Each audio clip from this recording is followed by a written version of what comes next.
What up, fam? Hit that like, hit that subscribe. Can the nurse save the process? We're going to talk about it. Oh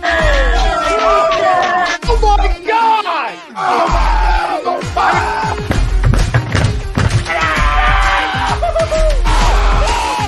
I'm embarrassed! You're flying! Welcome in. It's almost time.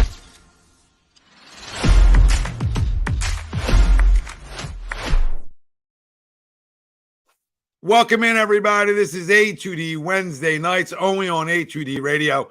Every Wednesday, we are brought to you by Philly Sports Trips. And hey, Birds fans, Tom Arnone with some huge news. Philly Sports Trips has released their Eagles schedule. Make sure you go see my good friends from phillysportstrip.com and reserve your spot today. You'll get to hang out at a Birds game in a great city with former Eagles like Hollis Thomas and the likes. Philly Sports Trips books are the best hotels and has the best Eagles available. You know you'll have a blast. Book now and tell them A2D sent you. I am definitely getting, you know you'll have a blast out of that read moving forward. You know what I mean? I'm just not, it's not how I talk. You know what I mean? Sometimes I got to get that. You know what I mean? Everybody knows my truths. I don't know if I'm ever going to say, like, you know you'll have a blast. You know, just like, you'll have a great time.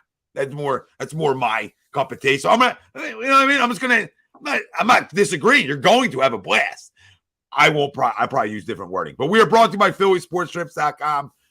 Go check them out. Book your getaway today. If you want to go see the Phillies lose, perfect trip. Get out to San Diego, get some palm trees with your losses. All right? But the Eagles schedule's released, and we know that's a big one. So go check it out. I mean, nobody's better. They're the best in the business. So the crew for Wednesdays, Chrome, Noah. Who's that guy? Who's that guy? Uncle Sweeps after a month. I felt chromish. I felt like the Chrome Man, buddy. It feels good to be back. Mankind. Usually you can find Uncle Sweeps on Agree to Disagree every Sunday, but you know, I said the guy's missed some time here. We got to meet quotas. So, you know, Wednesday's open. Open, and here he is. Frank Vespi, Greg Milwakovic, Ralph Delvecchio. I'm Tom Arnone. Everybody out there, welcome in. Join the conversation tonight as always. We'll recap what was another lackluster offensive performance from the Phillies, and we'll give a little Phillies-Mets recap. And, you know, will the Phillies turn the corner here? You know, are they going to get hot again? Is that coming? Or do we think, you know what? Maybe this is a 500 team. So we'll talk about that at the end of the show. Since we're on the trust tree here, we're going to talk about our trust in Daryl Morey at this point. Okay, because we've talked about big off seasons for him. I think this one ups the ante. This is a gigantic offseason for him for a lot of reasons, and we'll discuss it when we get to that conversation. James Harden, stay or see you later. We'll get into that main topic at hand. The Sixers hire Nick Nurse. They did that on Memorial Day. We're all grilling. You know, we're barbecuing. We're having a great time with our families. And bang, across the phone. I said, are you serious right now? Like, now I gotta do a video on Nick, right? So that's the hire.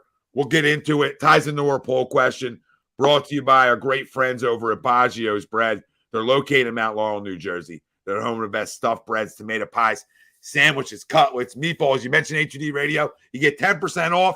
Go check them out. Baggio's Bread, Mount Laurel, New Jersey. Our poll question for tonight: the hiring of Nick Nurse. Here we go again. We'll get the Sixers past the second round. Do you agree or disagree? Let us know. Facebook, YouTube, Twitter. That's where we're live. Everywhere you get your podcast, we're there as well. Pound the like. Hit the subscribe. Join the conversation. Let us know. Is the nurse the answer? Does the nurse get the IV in the arm good enough? Right? The doctor couldn't. Closer. I mean, you could make the case closer, but couldn't, as a coach, get us over the hump. Okay, I think everybody knows how I feel about coaches at the NBA level. It's a star-driven league. That being said, it's up to the coach to get as much out of his stars as he can, right? That is still up to coaching at every level, is to be able to, how much can I get out of this guy? And the one thing I'll say about Nick, every time we played Toronto, I feel like he had an answer for Joel. in some way, shape, or form. Not saying Joel didn't get his. He had that big game-winning shot last postseason against them before the broken orbital. Okay, monster shot. So it's not like Joel hasn't had good games against Toronto, but it seems like game plan-wise, he always sort of had answers, right? To try to get the ball out of his hands, to create turnovers. We remember those days in Toronto. It was the House of Horrors up there with the amount of turnovers Joel Embiid would have. We're going to Toronto. Well, somebody's gonna steal his lunch, and he's gonna turn the ball over 8 times, right? And that was the ongoing theme. Now you'll say, well, Tom, what did he do without Kawhi Leonard? Well, what did any coach do without a star player? That would be my rebuttal to that always. He cut Nets down, and he cut them down pretty recently. And that matters to me. Not 2 decades ago, right? Not when you call me Pop. And I'm a big fan of the hire of Doc Rivers because we needed accountability, but we need more now. We need a guy who can make adjustments on the fly, right? Not just pulls the whiteboard out, right? And just doesn't draw anything up. Expects his stars to draw stuff up in crunch moments, right, of basketball games, which is hard to ask, right? That's hard to ask. So I think Nick does a great job of adjusting. I think our ball movement should be better as a team because that's something he likes to do. He likes to move the basketball around. It's one of his beliefs, like a lot of coaches.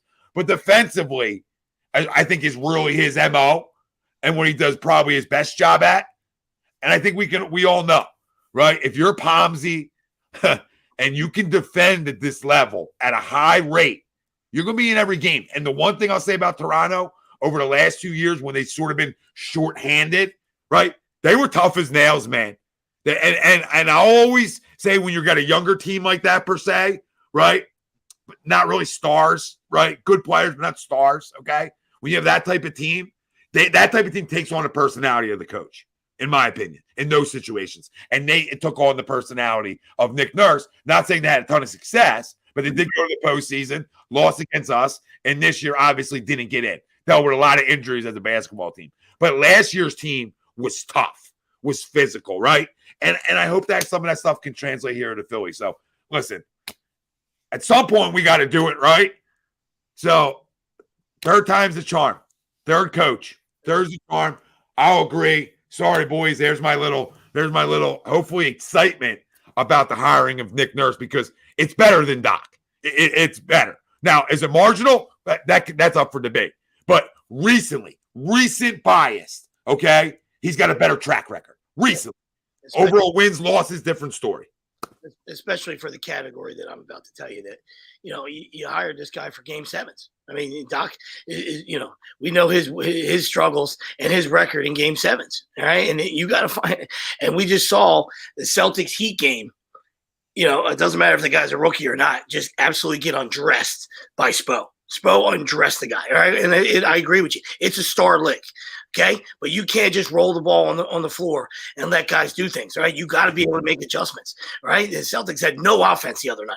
This guy had no answer for a zone, or he just keep hoisting threes. It was an embarrassing effort by them. So that's the only thing I not disagree with you. Just about I think there's maybe 5 coaches that are really maybe really superior, and those guys can get their team over the edge, all right, and especially in a game 7. So that's kind of why he was obviously hired to get us past the second round and to find a way to win game 7s. Yeah, I couldn't agree more because he's done it, right? He's done it recently, and we know Doc's track record in game 7s, period, right? And when you have a coach that has a bad track record in game 7s, and you have players that have bad track records in game 7s, I mean, Houston, you got a problem, right? And I think that's where we were at, right? I think Doc's a very good coach. I do. I'm not going to ever run from that. He's terrible at adjustments, right? He's a great motivator, terrible at adjustments, terrible in game 7s. That's the facts. Yeah. And like to your point real quick, and I'll let somebody else go, but and we never, at least on our show, we always crush the players. I mean, like Joel Embiid should be ashamed of himself, right? Ashamed of himself. That was one of the worst performances you can get out of an MVP in a game, in a game 7. Joke. Absolute joke. He was, Casper the Friendly Ghost. Should have even played. Might as well have been a DMP. So, and you knew early. That was the sad part. So my ending of it is I hope Nick Nurse can unlock some things that we need to unlock with a guy like Joel Embiid. I don't know, right? Like I don't know if any other grown man can unlock you at 30 years old at that point, right? Like I don't know. I don't have that answer. But I'm hoping a guy that feuded with him, that always had answers for him. If you have answers for him defensively, you have answers for him to beat defenses. That's how that works. So if you're not per se contain him, you know how he can beat those contains, or offensively how you can beat those contains, right? And I think that's important. Yeah, no, absolutely.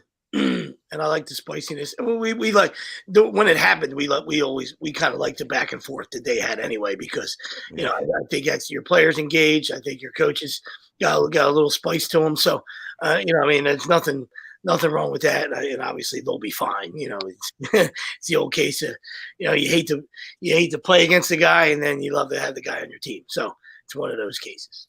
Oh, absolutely. All right, who's up next? I'll disagree to the poll. I want to, right, Tommy? You said it, third time's a charm. You know what I mean? Good things come in threes. Like, I want to believe it. I like to hire Nick Nurse. I don't think this is necessarily on Nick Nurse per se.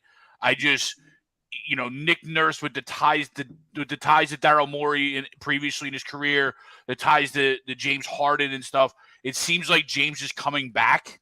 And Daryl Morey, as you mentioned in your opening, right? It's a big offseason. Yeah, but we'll get into that. But I don't know if 1 + 1 is 2 on that one. And it might not be. You know what I mean? Like I think, yeah, I don't think it's as easy as that. Like I think you might be doing some division here. You know what I mean? Might be. It might, and that's completely fair because of my hatred for James Harden, right?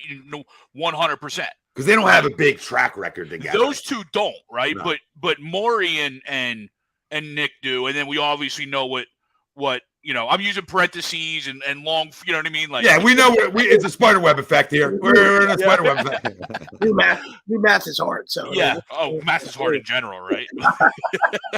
I didn't even say 1 + 1 = 2, right? 2 + 2 is 5 now. I don't know. But I don't believe Daryl has still come up short in his career. Right, even in Houston, Daryl has come up short in putting together a championship caliber team. Right, they've been close a lot, even here. Right, we've been close. Daryl's been close, but he's yet to be able to come and put that over the top.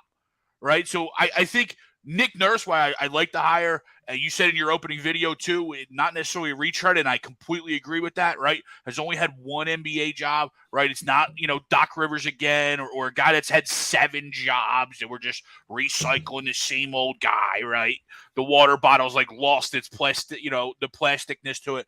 I like the Nick Nurse hire. I really hope that he can get something different out of Joel and maybe just a placement, because what are you going to get out of an MVP, right? But late in the season, can you get him, or especially playoffs, can you get him and the rest of the guys over the hump?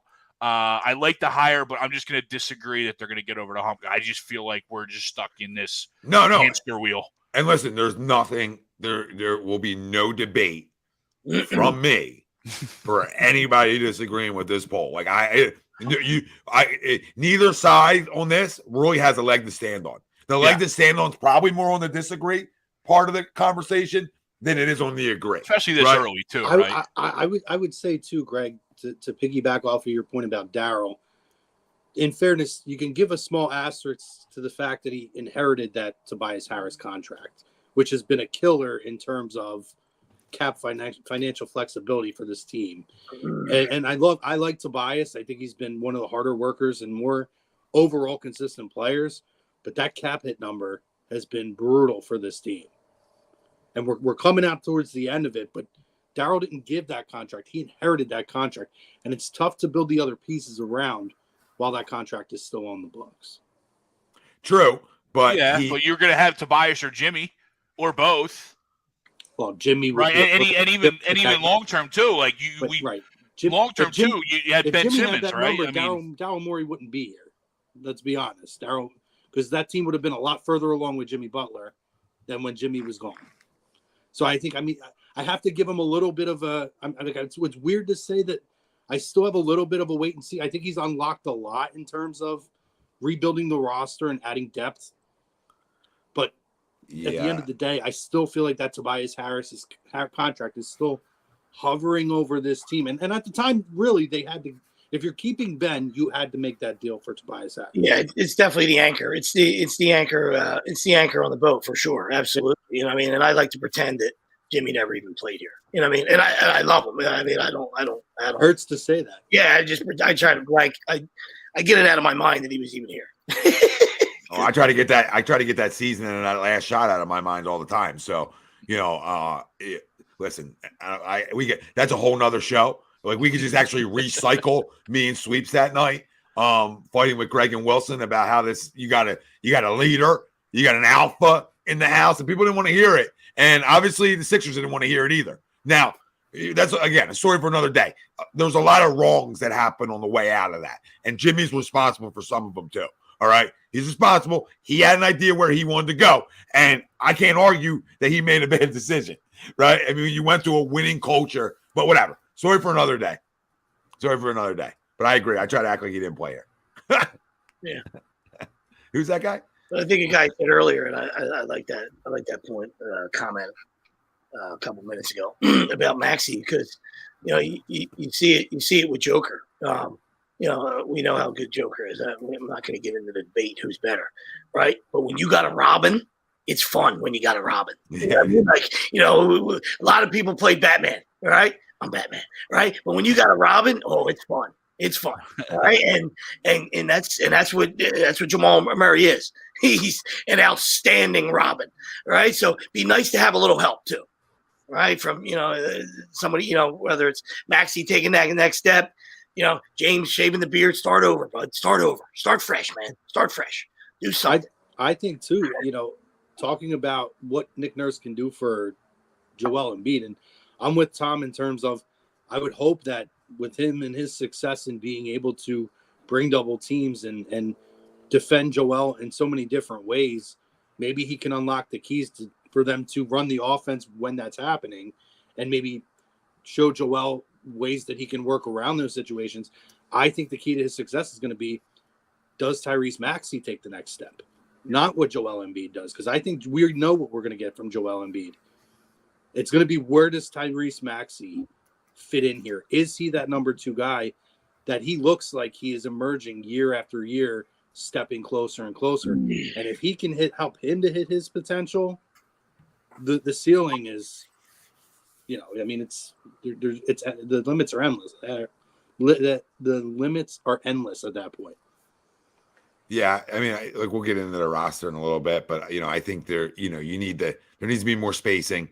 Obviously, especially how you're going to want to run your offense. But go ahead, guys. Who else? Agree or disagree? I guess I'll go. All right, go ahead, Frank. All right. It's yours, Frank. Go ahead. I know. Yes. I do also like the hire of Nick Nurse. I like his approach to defense. We all seen how it did well in Toronto. He's had experience with Daryl Morey, and I want to see what this team looks like after the draft, after free agency. I want to see where this team's at before I fully make a true decision whether I agree or disagree. I'm on the fence right now. I'm leaning a little towards disagree. But I want to see what the team looks like. I want to see if the first couple games under the Nick Nurse era, how is he going to use Joel? What is he going to do with Maxey? Is he going to hold Joel accountable? That's another thing. He's very upfront, unlike Doc. So let's see where this team goes. So, yeah. All right, no disagree. Ralphie, Noah, whoever's up. I'll go last. I'll go. You go right ahead. Yeah, please do. Frank, everything you said there, you brought up a real key word, accountability. And what I'm wondering is, will Nick Nurse hold these guys? Will he hold Joel and everybody else on this team accountable? Because let's face it, at times Doc did not. And you know, I that's where my hope is. That's where I hope things change and change in a hurry. Because let's face it, you know, you take Game 7 against Boston. This team wasn't ready to play. You know, in no way, shape, or form were they ready to play. Well, your starters weren't. I mean, your stars weren't. So, I mean, that's all it trickled down. Because certain guys were ready to play. Your complimentary players were ready to play. But by the time they realized the stars never showed up, they never, you know what I mean? They never walked into the arena. They stopped playing. And that's what happened. Like, we think we're going to get 12 every quarter from PJ Tucker. You know what I mean? Like, that ain't realistic. So, I mean, of course. Yeah, I mean, listen, I know what you're saying, but the one thing I don't agree with what you said is adopting the whole guy's accountable. I actually fully disagree with that. I think there's more to show he has and did than the other way, right? At the end of the day, he's not good enough XO-wise. That's why we're sitting at home. Okay. I think that's why he's not here. Yeah. It's not about accountability. It's not about accountability. We knew when we got him, we were all like, accountability. Yeah. We got daddy out. We can hold it now. He's going to hold players accountable. No more smacking on the ass. Good job, buddy. We lost by 26, but good job, buddy. Yeah, good job. And now let's dodge some questions. That's why 2-5 got butthurt. He couldn't pull him out after Game 7 in a press conference. So, I mean, if that's not accountability, I don't know what is. Yeah. I mean, he was also dealt a shit hand, too, in reality. I mean, look at his bench. Look at his role players. Look at his perimeter defenders. I mean, look at the amount of roster moves that has transpired over since Daryl's got here. Think about that for a second. Think about how many guys came out of Biacondo. I mean, think about that, guys. I mean, you got to win with some chemistry in this league. You can't keep flipping rosters over and thinking, all right, I'm going to bring 4 new guys in, or I'm going to trade 3 guys, right? That's a lot of moving parts. So you gotta be one, right? Together. When you look at that Denver roster, when you look at it, so good. Those dudes have been there together, right? Yeah. There might be there's always a tweak here and there, right? But when you gotta have this. I think Murray, Jokic, and Porter. Yeah, you have to have a nucleus to win in any sport, and the NBA is no different. But I mean, he came here. Ben Simmons is here. He comes here. Ben Simmons is here. He brings in Seth. He brings in Drummond. Right. He brings in Danny Green. He did a great job that year of bringing in players and right? shooters that everybody clamored for. Yeah, he did a great job. I'll give him full credit for that first roster he put together. Then his hands got tied because he realized he had a pussycat. All right, that's what happened. He realized, oh shit, we got a pussycat here. We're not going to win nothing. Yeah, now we got to move this guy who we have max money just sitting here. So now we got to move him. And at the end of the day, his fail as a general manager could come with what the return of Ben Simmons was and is. Because you got to remember, you didn't just give up Ben Simmons. You gave up Curry, you gave up Drummond, and you gave the picks. The picks. You can say they don't matter. Mm-hmm. Miami proves they matter if you got good general managers. You got good people underneath of them. Like, if you have a good GM and you have a good scouting department that know what they're doing, of course. I'm not going to tell you can get a star, but you never know who you can get at 25th overall. You never know. You never know. So I don't want to act like. So now there's a lot of pressure on him. And Ralphie, go ahead, and then we'll get into our next topic. Real quick before we go to Ralphie here, I want to go back on Noah's point of the accountability and can he be that guy? I feel like we've seen that with Nick Nurse. If you go back to that game against Toronto, where Joel Embiid hit that overtime 3-point shot, he was in the face, Nick Nurse, of Joel Embiid in that game. There was a point in the game where they were fired up, and he was face to face with Joel on the sideline. So, so I think this man will come in here and hold Joel Embiid and not be afraid to get in these guys' faces and push these guys. I've seen this man do it with the MVP on this team already. So I don't worry about that at all. I agree with you, bro. I mean, that's my hope with Nick, and we'll see what happens there. I mean, personally, yes, he won a chip in 2019. What I'm more worried about is, why is Daryl Morey still here? And why is James Harden still on this roster? Well, we don't know what's going to Are happen. we gonna really win a damn thing with Morey or Harden still in town here? I think you could with Morey. I don't know if you will with Harden. Right. I think you guys are pointing. We're pointing at the wrong. Excuse me, we're pointing at the wrong motherfuckers. All right. At the end of the day, I mean, we got to stop deflecting now. And I want to talk about my son. All right, because that's what it's on. It's on one goddamn guy.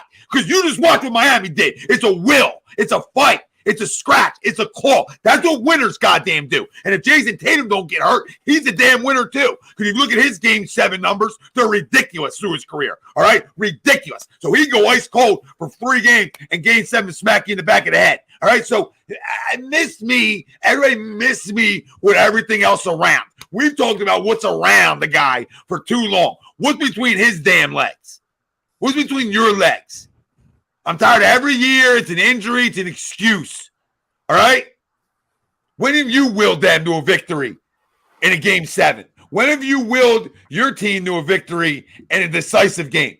When have you showed up and put your stamp that you're an MVP of the league in the last 3 postseasons? When? One shot versus Toronto? When? Because his numbers were pedestrian for him. If you had eyeballs and you took away his numbers throughout the Boston series, it's a disgrace. It's a joke. It's a joke. All right? You're bigger than everybody on the goddamn court. So when are you going to will? You said you fought lions. I ran around here telling everybody you did. And that's how you show up? Moping around in the biggest game of your life? That's what needs to change. Forget what else is around them. In an MVP season, too. It's a joke. It's a joke. And for me to call him out, you know how I feel about it. But at the end of the day, right, you got to cut the head off a snake. You got to cut the head off a snake. And right now, what it looks like, and how I go about it as a coach, I know Sweeps us, Greg did, right? I'm going to hold my best players more accountable than everybody else. I'm going to go at you. I'm going to go at my best guys because I expect you guys to lead. And if people say, oh, shit, you see Coach Sham getting that up on his ass? He's our best player, right? You know what I'm saying? And then that resonates. That resonates because if you can go at the best, everybody else is easy pickings per se, right? Yeah. So that's how you set a culture. That's how you set a damn culture. Now it's up to him, though. See, now that's why I agree to the poll, Tom, because I think he is going fired up. I'm sorry. I do think that's why he's going to hold Joel Embiid. You're welcome.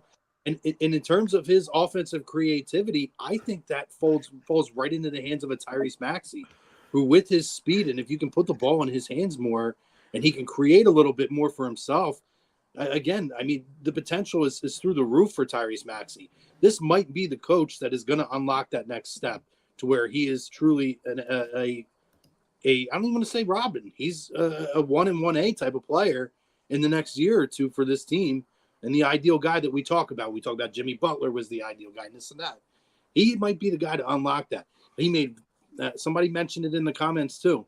Fred VanVleet played he became a hell of a ball player under him. Pascal Siakam, I felt like, was a guy who maximized his potential as well. Yeah. And when you looked at that team and you thought, okay, well, they have VanVleet and they have Siakam, they really didn't intimidate you much. But when you played against those two guys, they were pretty damn good. They played pretty damn good. Yeah.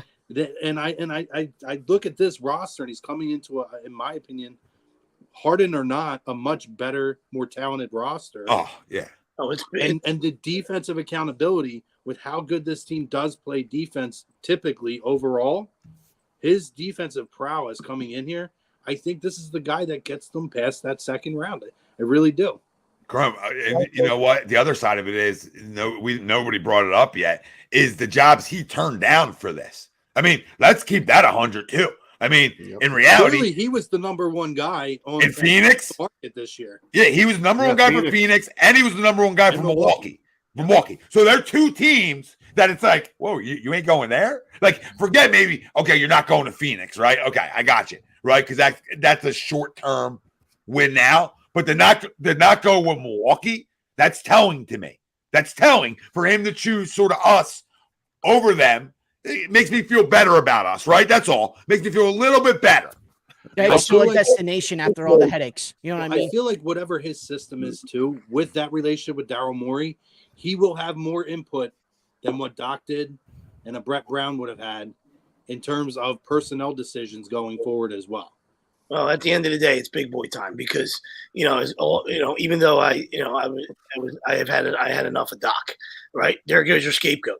You're the guy everybody pointing the finger out when it is out the door, right? So now it's everybody in that locker room to a man. It's time, boys. It's time, right? Because I'm tired of looking at other teams make plays, right?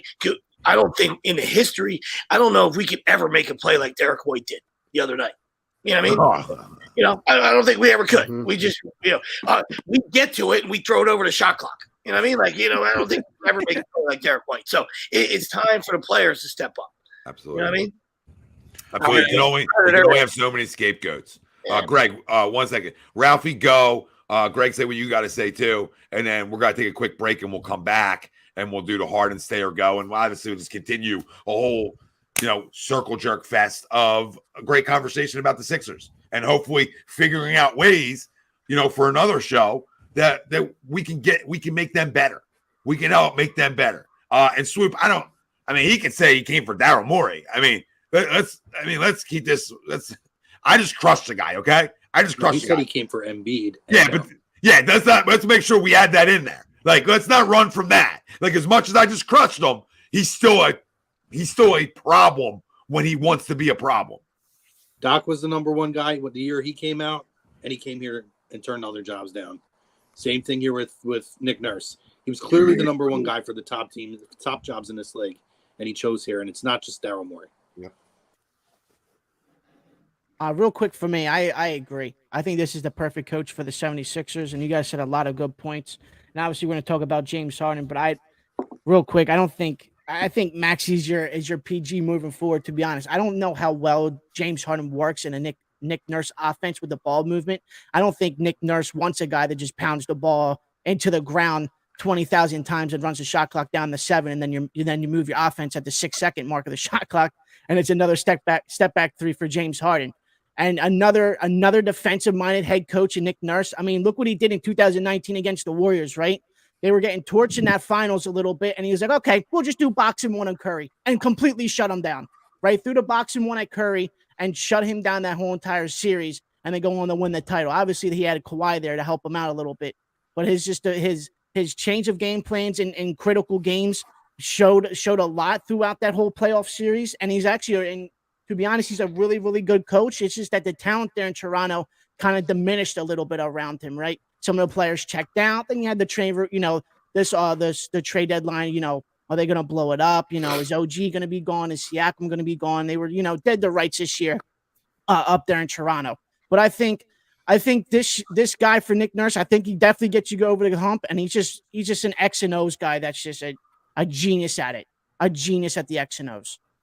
And he's won everywhere he's gone, right? G League coach wins a championship down there, goes to Toronto first year there, wins a championship as well. So hopefully he can do the same thing for the Sixers moving forward. Yeah, I couldn't agree more, Ralphie. Well said from a crumb. The guy on the other side of guys on the other side of the table here. That's why I just go last when we do Sixers, because I'll let you guys get your stuff out first. So me and you and Chrome the only agrees, right? I think so, yeah. I mean, I agree. Call me. Did you agree? Okay. I have more faith in Nick Nurse, all right, than I do in this front office. I'll put it to you that way. I know, but what are you saying? Do you agree to the poll then? Sure, but I would love to see Daryl Morey and James Harden take the first flight out of here, but it's not going to happen. Well, technically, James isn't on the team now, so technically. I agree with what Ralph said, and we're going to get into this stay or go with James Harden right when we come back. We have a little commercial break brought to you by Philly Sports Strips. Go to phillysportstrips.com and book your getaway today. We'll be right back in 42 seconds. Hit the damn like and subscribe. Don't go nowhere. Hey, Birds fans, the NFL schedule has arrived and Philly Sports Trips has all the details now. Visit the site phillysportstrips.com. This is sure to be an epic season. Be sure to go there now to make sure that you don't get shut out. Join us in Tampa, LA, Seattle, or when we get revenge in Kansas City. Don't want to fly? No problem. Gather up your crew and hop aboard one of our signature boisterous bus trips to DC or New York. Sign up now and make sure to mention A2D. Don't miss out on the best Philly fan experience anywhere. Philly Sports Trip customers always stay at the best hotels and meet NFL legends. Book today. There you have it, everybody. PhillySportsTrips.com. Go book your getaway. And hopefully I see you on one of the trips. All right.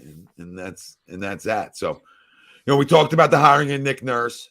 And will that get the Sixers past the second round? That was our poll question for tonight. If you agree or disagree with that, please still comment in. Let us know. Obviously, we try to show every comment, if not everyone we see. And obviously, we try to read off as much as we can too, because it's all about you guys. We're here to muck it up. Here to Noah with the wardrobe change down here, by the way. Yeah. It's not a wardrobe change. It's actually called putting a shirt on. So, Modesty. Being a professional. Yeah. Oh, what's that? Guys got the same covers you get in like the movie sets. You know what I mean? Like the Perfect House. But he was wearing the woman's one. You know what I mean? The woman's one up over.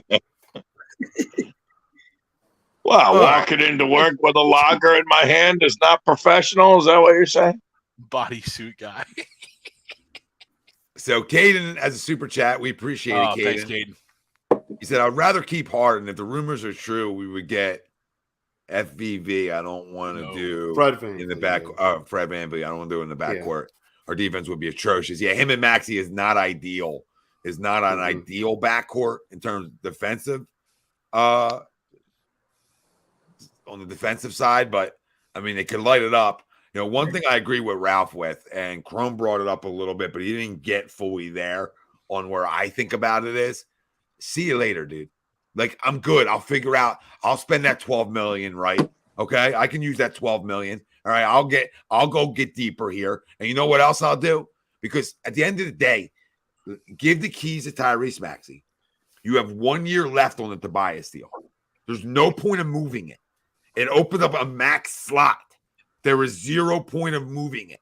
You don't want to move it because you're just bringing in other people's crap, right? Maybe. If the right deal's there, I'm all in for moving them. That being said, him and Maxey like the run.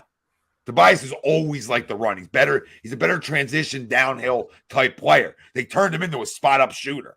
At the end of the day, that's not his game. We know that. All right. And the Tobias we saw when Jimmy was here was more the Tobias that he is. And that was aggressive, playing downhill, right? And Maxey loves the run. So why I want Harden to go isn't because I don't think he can still play at a high level at times. It's more because I want to give the keys to the kid. And I want to see Tobias as more of that third option instead of being like your fifth option. Because I think he can bring you value for a year, right? He's never going to get a max deal again. Another reason I don't trade him is you get a guy max money, right? If he likes where he's at, maybe that's a guy you could bring back for 20 a year, right? You know what I'm saying? For maybe another 2 years, right? You can get him back for cheaper. Nobody's going to give him a max deal. So instead of moving on from him, because he's the only guy who showed up in Game 7, he's the only freaking guy who showed up in Game 7. So we won't talk about go back to last year too, Tommy. Right? He's better performers all playoffs last year. Yeah, it's a joke, and he's the one. He's the one who gets like, oh, he's never going to be worth the money. I'm never going to debate that. I mean, that you're forced to do that. I just talk about the player, and the player's still a good player. And I think the player, if he actually had his hands on the ball more, would be more consistent than James Harden. More consistent. I'm not telling you better. I'm not telling you he's going for 42 in the Garden. I'm just telling you more consistent, especially with Maxey. It changes how your offense is run. Right? You got two guys that want to attack. They want to attack you. That puts pressure on defenses. So if you surround those two guys who don't just want to attack you, right? If you can surround that with some more shooting, I think this basketball team can be better than it is. Better than it is. I see you later, James. I want everybody's opinion out there. Stay or go for James Harden. I think it's go time. Yeah, I respect everybody's opinion, but Go, bye-bye, get out. I love Freddie VanVleet. I don't know how Harden and defense are in the same sentence. I don't know. No. I don't understand. I don't understand that. And I mean, especially, I'm not saying Freddie's like, all defense, but come on. There's no way he can be worse than Harden. Yeah, I mean, that's his coach.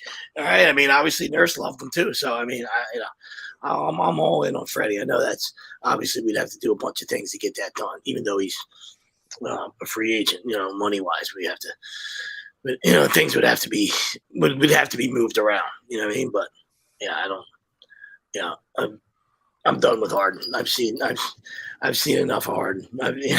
I've had my fill of James. That's enough. Yeah, sweet. I think the issue with Freddie isn't necessarily the player; it's just the size, right? You know what I mean? You're gonna have two like barely 6-foot guards in your backcourt, and you're just gonna get really small. You know what I mean? Like, you're right, because Freddie is a really good player, but like, I'm like, no, I don't want Freddie because I don't want that just super undersized backcourt with the both of them there, right? But you can make up for it with I can. You can make up for it with Tobias, PJ, and Joel. You're not wrong. Wrong. That's length. Tobias in your 3 is length. So that's why, like, everybody's like, Tobias, get rid of him. For what? Like, what do we get? Like Harrison Barnes, guys who can't freaking play. Like, no, dude. I'd rather take a guy that's still young enough to be productive, right? Like, that's when the Jimmy and him conversation came up. We all talked about that. We maybe thought that he would last longer in this max deal than Jimmy because he was younger, right? Didn't work out that way. But he's also never gotten the keys to do anything. 1 year.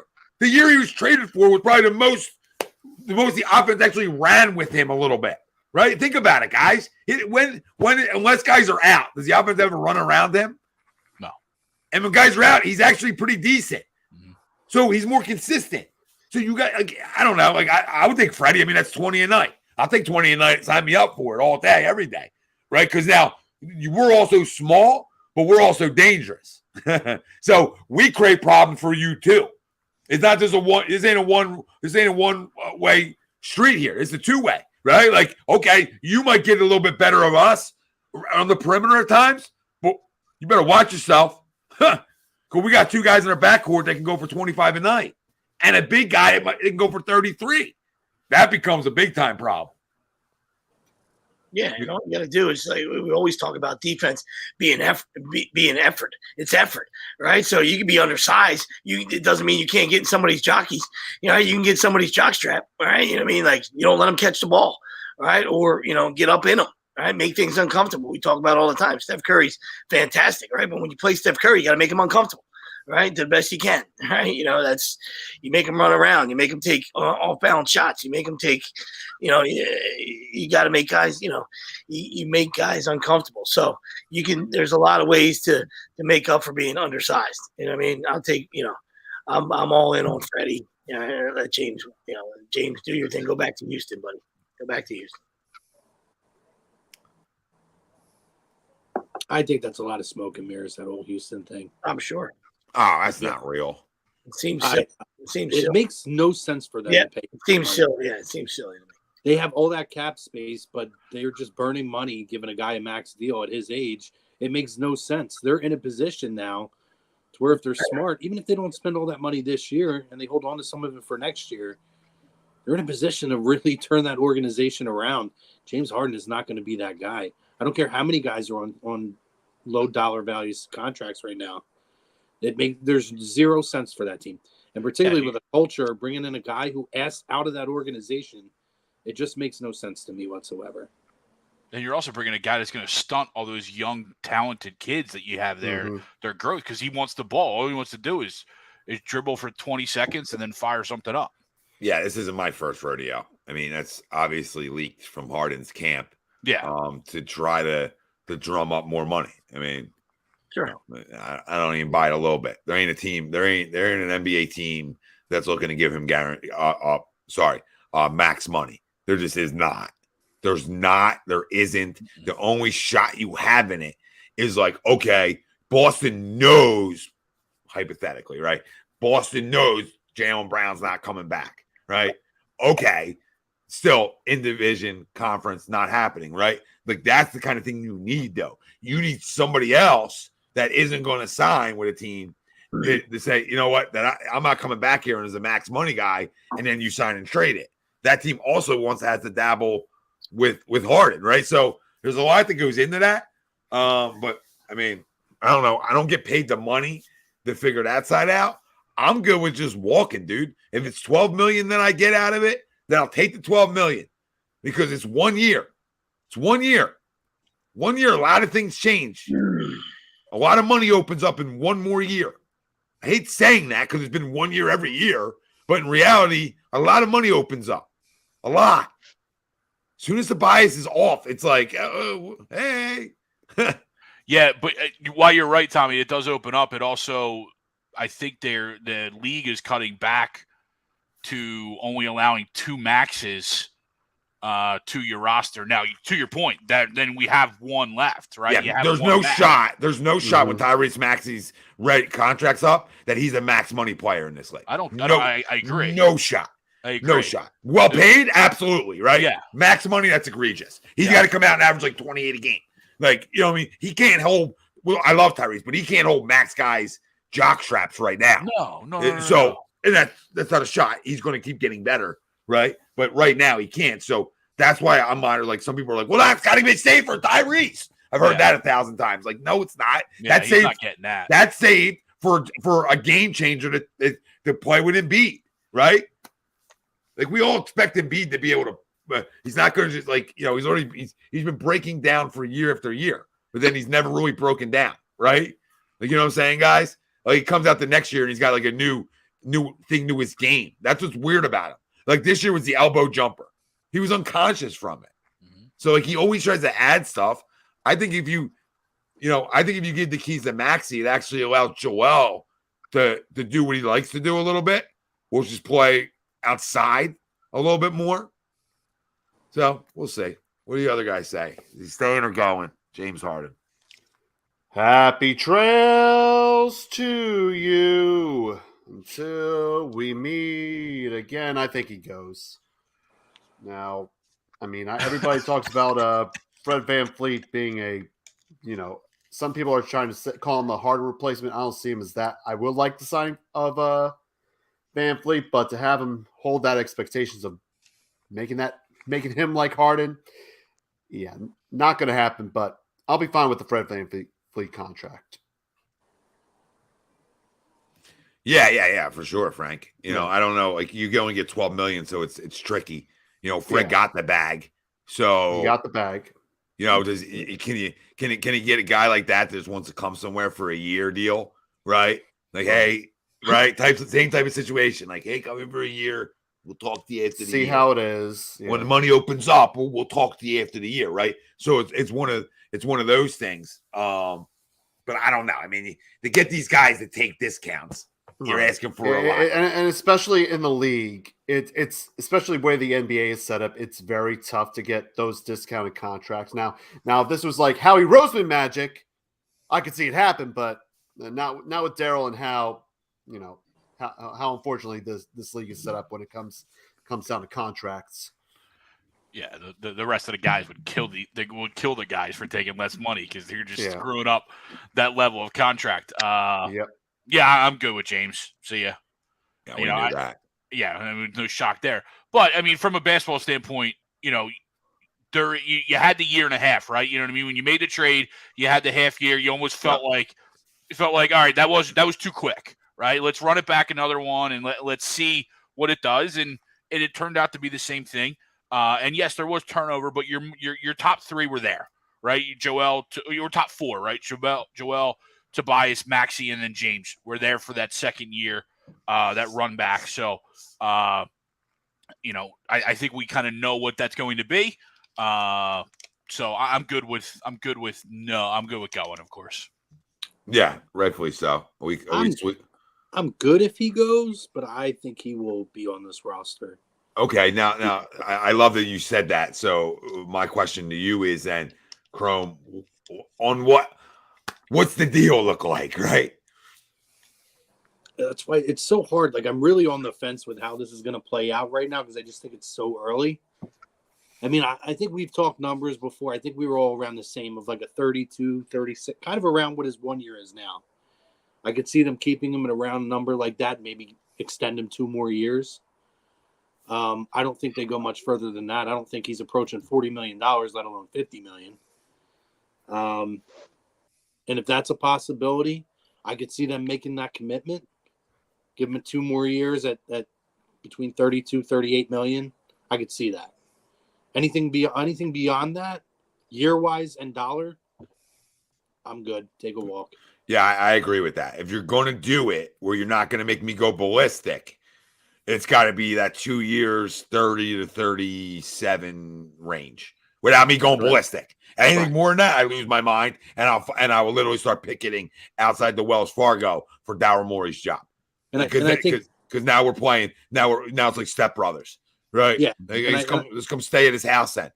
I think his number's what, 36.5 coming up? Am I wrong on 39? Maybe it's 39, right in there. Yeah. Yeah, I could see them saying, listen, take less, opt out, take less for the single year. But we'll give you 2 more years on top at 34, 35, 36, somewhere around then. I think he takes that deal because honestly, I don't see anybody else giving him anything even close to that. I just think he's so bad around the rim anymore. He doesn't get the calls. He has no lift. He can't finish like he used to around the rim, and that's made him a shell of himself. That's the shocking part, Tommy. You're absolutely right. Because I always thought with his body and the way he played, that he was like old man's game. Mm-hmm. And sometimes the old man's game guy can just play for a while because the game's old. He's an old man's game, but you can't finish around the rim, old man or young man, then you're not anywhere. You ain't a man. You ain't a man. I do think, and that's where he made sorry, Kern, real quick. That's where he made his bread. I'm a man. I'm 40.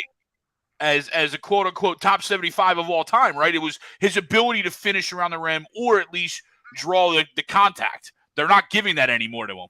I mean, I know he had CP3 in Houston, and I think he might have had Westbrook at one point. I don't remember if he played with Westbrook or not. But when you look at that, yeah, he did. Well, OKC he did. In OKC, and in Houston, did in Houston too. Yeah. I feel like he had to carry that team for a lot of years, which is why I think his body started to break down. By the time he got to Brooklyn and he had that hammy issue, he became a different player coming out of that. He just hasn't been the same player. Yeah, you're right. Even when you look at him try to finish around the rim, it was almost guaranteed before that.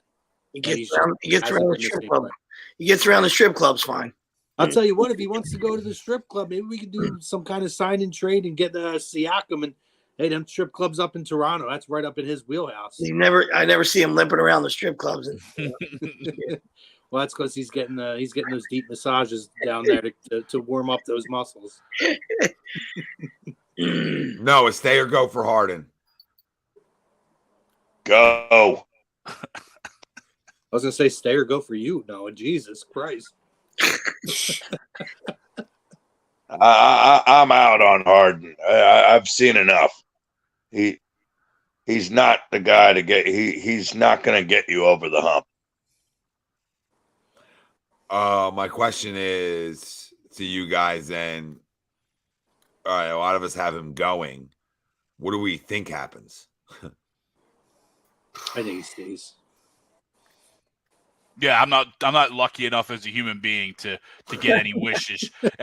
I'm with sadly I've been with Chrome the whole time he's been talking about Harden. Like, I want him to go. I don't want him around, but I ultimately think he's back. I have mixed. I have so many mixed emotions on him because there was times through the regular season that those two were unstoppable together. Like, nobody could stop them. Like, their pick and roll game was filthy. But I have a problem with perennial losers. I'm a loser organization. Let's keep that 100. Okay? All right. Sometimes when you just constantly lose, it's hard. It's hard. We created a culture of openly tanking. A culture of that. And I didn't buy it. Basketball gods now, man, are coming back and biting us in the end. Like, and not the other teams don't tank on purpose because they do, right? But I just felt like the way when we were doing it, it was like it was real. Like Oklahoma City was clear, obviously, but the way we did it was like we had bravado with it. It was like we were puffing our chests to losing, right? Like Windlers for Wiggins, like game 8 Wiggins, game 8 of a season for Simmons. But your best player was drafted Yankee through this, right? So like, I just have trouble when it's not like a dog to team up with him that it's going to ever push him to get over the top. Like, part of me, I don't know if it's fool's gold. Maybe it is. Maybe it's just wishful thinking. But there is that little part of me that, like, because of his creativity on the offensive side of the ball, like, maybe he can be the guy that with this roster, essentially as it is with a couple tweaks, maybe he could find that next gear with Joel and Embiid Harden and Embiid in the playoffs, to where maybe the coach can be the difference with this team. But I didn't think Doc did a really egregious job. Game 7 to me is on the stars. I thought he coached fairly. This was his best coaching season here. Yeah. So far, he made adjustments. Did I like the fact that he made Tyrese Maxey a 6th man the first half of the year? No. He eventually came around on that, made the proper adjustments, and had a good rotation going in the playoffs. Part of me is like, maybe the coach, this specific coach, could be the difference, and maybe he can find that middle ground where Harden can be the guy with the ball in his hands with a little bit more of an offensive presence and still be a distributor and facilitator. Is that just me being like trying to talk myself into the fact that I know that Harden's going to be here? In my mind, that Nick Nurse is just going to wave a magic wand and this is going to be the difference. Yeah, well, I don't know. Yeah, I go back to what you said earlier too, Crump. So I think he's out for that reason where you alluded to. I think Nurse might get a little more leeway here than maybe Doc got, like a little more say. All right, and if that's not your guy, then you're going to scream. You're going to go in that room and you're going to say, "It's not my guy. It's not my kind of guy. Can't win with him. I can't do it." Come on. Right? So that's, and hopefully that doesn't fall on deaf ears. You know what I mean? So that's why I think he's out, because, you hired me to come in here. I turned down some jobs. I turned down some plum jobs. Okay, so you're going to give me some lead. You're going to give me some rope here to do my thing. You want me to do my thing? I gotta be able to have access to my personnel. All right, Harden's not my kind of guy. Listen. One thing. Hold on. One thing was said and reported, and let's, I'm not trying to lift up every rock, but when Nick was hired here, there was conversations. Joel was a part of those meetings, right? At no point was there any mention of James Harden at any of those meetings. Times everybody's. But then there's the other side of it of sometimes when it comes to the Daryl Morey, James Harden relationship, I gotta believe his job means more to him than a relationship. I do hear you, but he's tied his cart to that horse time and time again, that I almost feel like it's like unspoken that if I want him here, Nick, he's gonna be here. Everything else hands on for you, but understand that if I think that the situation makes sense for him, he's going to be here. And Nick Nurse, I still think, would say, "All right, that's fine." I hear you, and I don't think I'm not saying you're wrong. I'm just saying if that conversation happened, which I'm not saying it didn't. We don't know if it did or didn't. That's what I'm saying. I don't know if it did, but if it did, and I feel you, that's when I say, Milwaukee, I'm good. Milwaukee, I'm coming to town. I got Spelling Bee, got an awesome roster. Thank you. Like, if you don't want to mess with the Suns disaster, that's okay, right? But I got Spelling Bee and I got some dudes. Yeah, I'm there. I mean, let me know. Just don't put me in Jeffrey Dahmer's house, right? But I'm on my way to Milwaukee. I'll be right there. That was a tough. You're talking about a guy. Hold on, we're talking about a guy in James Harden that's the top 75 player of all time, which is a joke. Okay, but a big time relationship to Daryl Morey. Okay, and a guy that there's talks of max money type shit, right? When you think of all that, right? When you think of all that, and he's not in the meetings, that's telling to me. It's telling for a lot of reasons. Not that he's not back. It's just, to me, I lean more towards, one, I don't know what Nick wants, right? I don't know what Nick's Nick's looking for. But I'd venture to guess in his style of offense, that's not ideal for him. That style. Now, I don't know if there's a conversation that James is going to get rid of the basketball quicker, not pound it into the ground. Right? I don't know. We don't know of those conversations. Like, are you going to play my way? Yeah, We don't know any of that. I doubt James will play anybody's way because he talked about basketball freedom, right? So when we're circling the wagons here, it more tends to lean that he see you later, right? And that was freaking asleep. I had to pull it off. I couldn't agree with you more. I mean, because Hopefully you'll wake up. I don't I'll know put if it he's back. anybody's cup of tea. Like, he's a slug. So I mean, like, is there anybody out there, even the worst coach in the NBA, that's like, I love slugs. Slugs are cool. Get out of here, man. Gonna be anybody's cup of tea. Get out of here. Well, listen, I mean, could it be as simple as he's not under contract? You know what I mean? Like, he's not technically on the team right now in James. You know, he opted out and he is a free agent. I don't think. I'm just saying it's a part of not being a part of the meeting. How would you get out of here, dude? The tampering I don't disagree with you. I'm just saying, could it be that way that, like, Joel's the franchise, James isn't under contract, so we're going to obviously consult. But he is. He opted out, though. He didn't do anything yet. I thought he opted out. I thought he opted out. He's not opted out yet. Maybe I hope that. Which is why I mentioned earlier, it wouldn't shock me if they say, hey, we'll tack on 2 years after the year you have, essentially making it a 3-year deal going forward with Harden at around 35, 34, something along those lines. Keep him at the 39 next year, and then after that, he drops down to like 34. I like this a lot, too, what Martian's saying, like how Nick is evolved to a defensive-minded coach, how, like, his initial stripes were a fair point. That's a great point. Like an offensive-minded, that shows me a guy that's able to adjust. That shows me a guy that's willing to change. That shows me a guy who's wanting to learn, right, and constantly wants growth. Still learning. Those things matter to me. Still learning. Yeah. I think the other side of it is, I think maybe he believes his window here is longer than the other places, right? Because when you look at the deals he turned down, you're going to turn down Milwaukee? Like, why? Right? For Philly, what do you see? Do you see this window being bigger and longer than we think it is? Do you think a guy like Joel can play at a high level till he's 34? I don't know. So that's things that I think that he may believe. All right. And with Maxey, the wallet freedom that will open up after this year, right? Those things I think are more enticing to him than like, I need 4 stars. Like, well, I think a lot of it too is front office too, because you're looking at, you look at Phoenix, they have a brand new front office. They have a new owner. There's a new ownership there.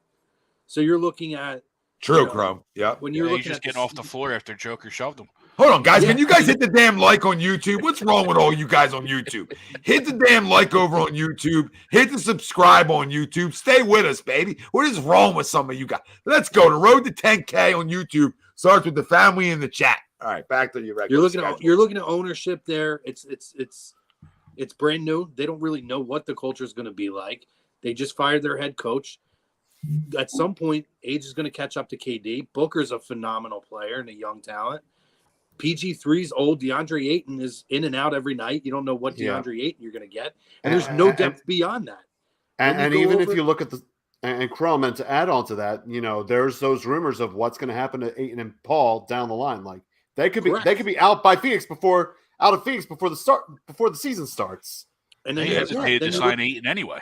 They didn't want to. And you look at Milwaukee, and there's a lot of evolving pieces there too. First of all, you don't know if Middleton's ever going to be the same player. You don't even know if he's going to be back this year. Well, Chrome, you're absolutely right. Drew's getting older. Giannis. Middleton and Drew are over 30. You going to sign them both? Yep. Right. And the thing too, I think that is really key here.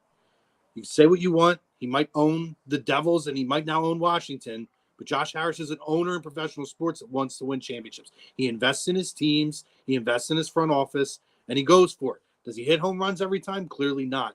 But there's never a lack of effort there. And I think that means a lot when it comes to head coaches and front office personnel. Hold on. What you just said, might be the smartest thing you've ever said on A2 Date. Okay. And why I'll say this is great owners, right, that are going to dabble with more teams and own more stuff are going to put guys in charge that they really believe in, right? That they know can get their team to constantly winning 50-plus games, constantly being a top 3 seed. Like, that's what they're going to do. And that's what Joshua Harris has done, right? I mean, he's given the keys to one of the better respected executives. However I feel about him is irrelevant. One of the better respected guys around basketball, right? That's what he gave the keys to. And the guy underneath of him is respected as well. I mean, the guy underneath of him is the guy who pulled the strings to bring Jimmy here. The guy underneath him was the guy who pulled the strings to bring Tobias here. So, that guy made some big moves here too. So,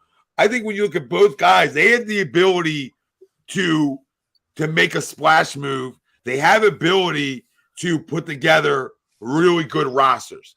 My question with both of them is, do they have the ability finally,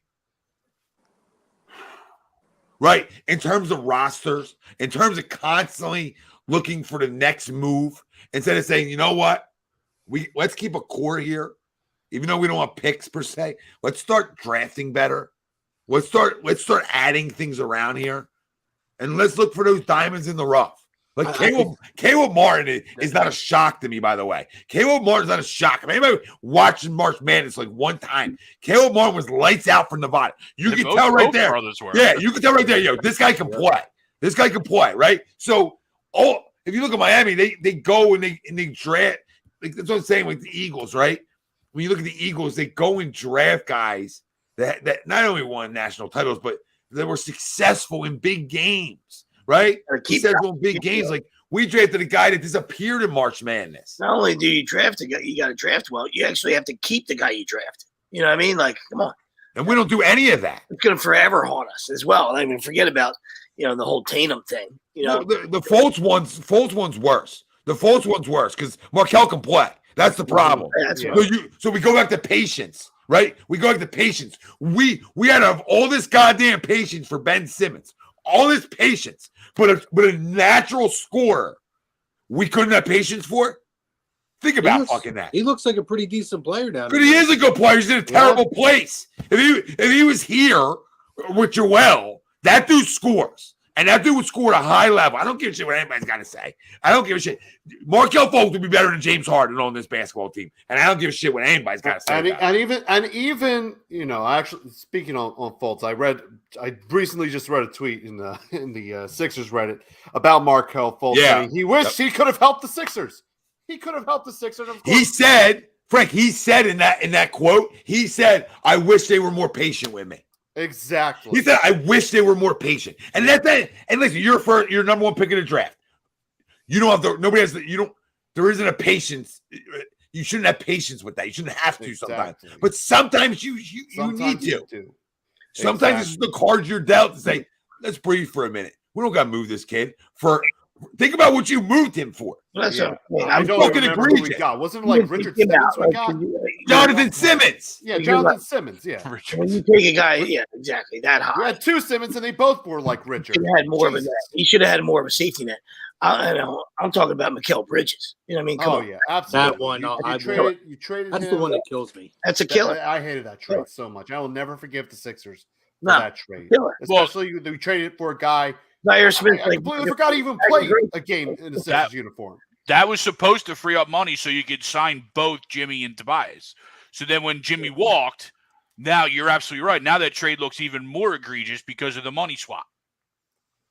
Real quick. That was how it was sold. And I'll take Jimmy over Bridges all day. Jimmy sort of messed us up too, right? So there's a lot of factors go in there, but the stuff that's factual is Elton Brand or Brett Brown traded Markelle Fultz for nothing. Not let the kid breathe for a minute. Let's get the kid right. It was like when Oklahoma State had traded James Harden a year early.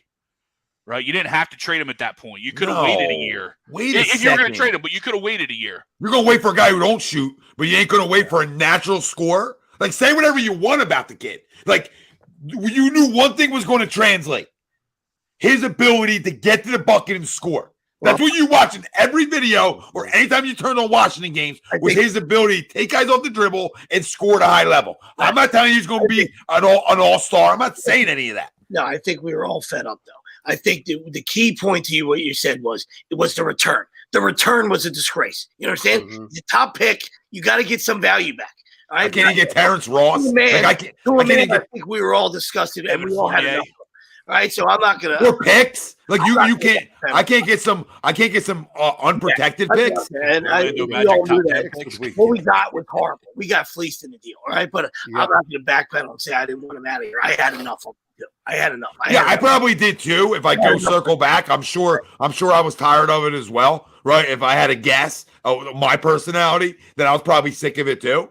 But at the end of the day, we're not paid for that. We're paid to give our feelings and opinions. Okay. The guys who are in charge are paid to get return on your goddamn investment. And the fact that you can't walk out a deal with Evan Fournier and Terrence Ross is a fucking disgrace. Disgrace. And that's the minute where I believe that Joshua Harris started thinking, right? I might have to change something here. I might have to go in a different direction sooner than later. But listen, at the end of the day, I don't know where this roster is going. I don't know what my trust is in Daryl Morey, right? And that's brought to you by Gleason's Bar. They're located. I just can never find stuff when I want to find stuff. They're located in Levittown. Yeah, I know that. Yeah, 6700 Mill Creek Avenue in Levittown is what I was really looking for. Yes. Use promo code A2D for 10% off your order whenever you dine in, take out, or online. Gleason's Bar and Steaks.com is where you can find them. Gleason's Bar, located 6700 Mill Creek Avenue, Levittown, PA. Tell them the boys from A2D sent you. Get yourself a little discount. Get yourself a little walking around bar money. All right? And then a trivia night. Yeah, I do think that pick gave him back Maxey in a weird way. Cool. Yeah. Fucking horrible trade. Should have got the pick and a player that didn't retire or go to Shanghai the year after. Okay. And everything that Jonathan Simmons was in San Antonio, he wasn't here. He wasn't here. I'll tell you guys that much. Because we actually thought, like, okay, this guy's been in a winning culture. We get jerked off all the time and never get a finish. Make sense? Like, no team in the history of the NBA has been jerked off more than the Philadelphia 76ers with zero finish. The generational bullshit talents that supposedly came here, and we just get rubbed and rubbed and rubbed. Ben Simmons was the biggest blue balls of all time, right? Because at times we saw it, right? There was moments where you're like, oh, aggressive Ben's a fun Ben, right? Mm-hmm. And then there was times where would a real Ben Simmons stand up, and he couldn't even have the back strength to stand up. Let me go first because I got to hop off in a minute, gentlemen. Yeah, go and wait in a minute.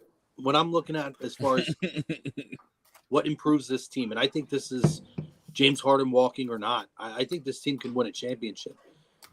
If they go out and they need a perimeter scorer, they have to get someone on the wing that can hit you 2-3. They need a Brogdon type of player who can come off the bench or spot start and he's going to hit you 3-4 big 3-pointers at key points in the game, but can also drop 6 or 7 on a night or drop a 25-30 spot on another team. Yeah, we need a Jamal Crawford. I'm with you, brother. Need a Crawford, need a Brogdon, these type of guys. Yeah, I did say that the one night because he's a free agent, Jordan Clarkson.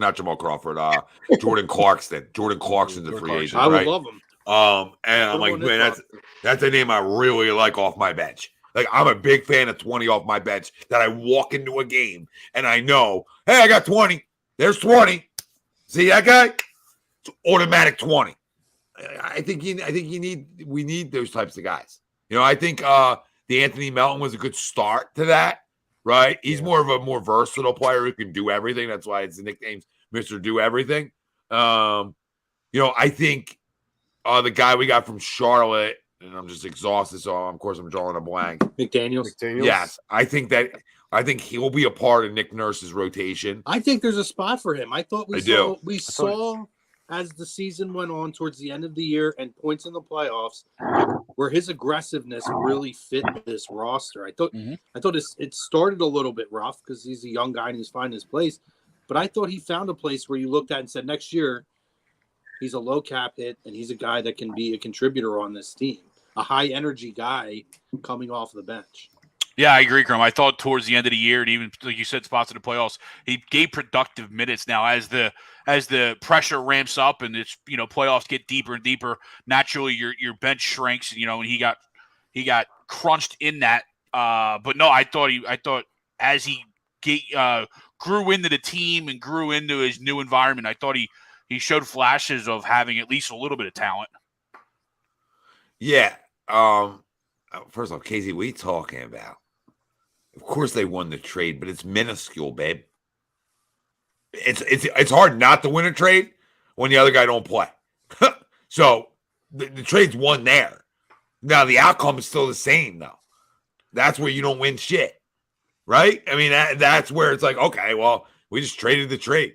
Our outcome's still the same, right? So come on, people trying to trigger me at 11:30 at night. Like, what are we talking about? Wait, when did I say the Sixers didn't win that trade? Did I say that tonight? I might say they gave up a lot for him. They gave up a lot for him, and if he walks, it's not ideal.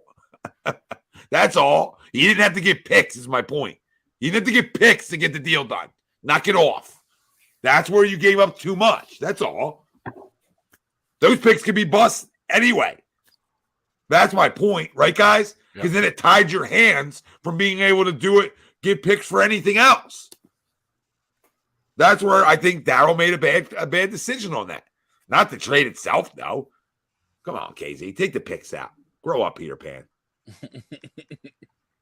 Yeah, I don't know if I trust in this guy or not. I trusted him to make moves. That makes sense? But I don't know if I can trust him to, sit on his hands. This is the same goddamn guy who thought he could run PJ Tucker at center all year long. And Rocco. And change the game of basketball. I don't know. Got a little issue with that. Trying to reinvent basketball with 6'10" players. Yeah, 6'10". 6'10". You're about 6'8" guys. Come on. Who's 6'10" on that starting line? Rocco ain't 6'10". Since when Rocco 6'9"? Rocco's 6'8". If Rocco was 6'10", he'd be a 5-time All-Star. He ain't 6'10". Get off 6'10". Go Google. That's guaranteed wrong. No shot. He's 6'10". Greg's the best. I was 7'2". I was 7'2". 7'2". No, that's his wingspan. I think he's closer to 6'7". That's what I'm thinking. He's exactly 6'7". Yeah, get it 6'10". 6'10". Welcome back. We're back. A little ribbon of Greg, and we're back. All right. So PJ Tucker and Rocco played center for you. It's hard to trust that guy, right? Yeah, 7'2" wingspan. 7'2". No. It's hard to trust that. So I don't know. We're gonna find out. I will trust him if he makes the. You'll learn a lot by the Harden decision, right? We're gonna find out something. If he maxes them, those videos and shows that throughout that week are going to be ugly. Like Crum said, if it's the right kind of money for a 2-year deal, you say, okay, he gets he's not a max guy, but he still has his loyalty to him. Jesus guy, right? Or even better, he rips the Band-Aid off, and there goes the loyalty altogether. See ya. Yes, that tells you that this guy has changed his stripes, right? That's almost what you're looking for here. You're looking for a changing of the guard because you like to move and shake so much. So let's move and shake in the right direction now. Let's stop star hunting and let's start growing from within. I think we learned a lot from this postseason. If you look at the teams that are playing, the teams that are still left grew. They grew together. There's a lot of guys who grew together, man. It's the same thing in all sports with a cat. You have to have some sort of homegrown talent to build around, right? Because especially in the NBA, you're the ones that are able to sign them for longer and cheap, with the contract structure of the NBA. But also, you need to start developing and drafting young players to be that second wave, right? To keep some of those guys cheap and under control, so that way you can go out and spend the money like that. Boys, I love you. I got to hop off. Take it home. Great show. Love you guys. Love you, brother. Later, See you, Cromer. fam. Just the four of us. So, I don't know, Delco Green. I think probably I would say when June, in the next couple weeks, I would think. Yeah. Right? I mean, it's got to be soon. It makes the most sense. Yeah. Especially when the draft's coming up, I believe, Before on the draft. 23rd. Yeah, There's got to be a Around point. the draft. There's got to be a point where he has to opt in or opt out. Like that point has to happen, and that's got to be in the next week or two. Yeah, it's got before to. Got to be. Yeah, you're right. Draft a month away or less than a month away. Yes, you are a fraud, 100%. Gary Trent Jr. off the bench is a great name. I'll take him on starting. He can start here. Yeah, I don't know why he needs. I feel you, but like I don't. Yes. Gary Trent Jr. is one of the most underrated scorers that I've seen. Like that's almost like getting a guy like a Derek White per se. Like you know what I mean? Like Malcolm Brogdon. Like that's like instant offense. Like instant, consistent offense. And I think you can learn something by Boston's exit here, right? The live and die by the three does not work.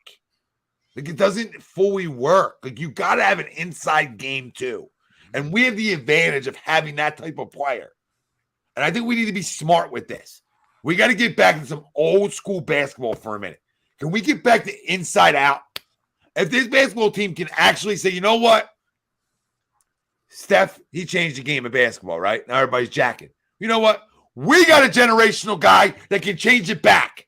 So the time is yours, Sixers, to change it back because the team that goes in a different direction can actually be the team last standing, if you think about it. And that's what I was saying earlier. God damn it. The whole league's based around stopping the three. Like I said, I know you alluded to earlier, like, let them have some freedom. And that's okay. But we've been screaming forever, man. You're 7 foot. Nobody can handle you in there. Get your back to the basket and let's go, man. You're a great free throw shooter, right? Mix in some dunks, mix in some layups, all right? It's high percentage. It's high percentage, man. I know the elbow jumper, you're money, right? But get away from the three-pointer, get in there and back some guys down, and you get guys into foul trouble, and you get some matchup nightmares in our favor, and we start punishing people. Can we start punishing people with the MVP, please? Instead of playing like you're 6'5", don't play like you're 6'5". Play like you're 7'2", man. Come on. Hold on, Greg. Saying you're wrong. You're wrong. And why I tell you you're wrong is you're winning inside out. You're still relying on the three-pointer.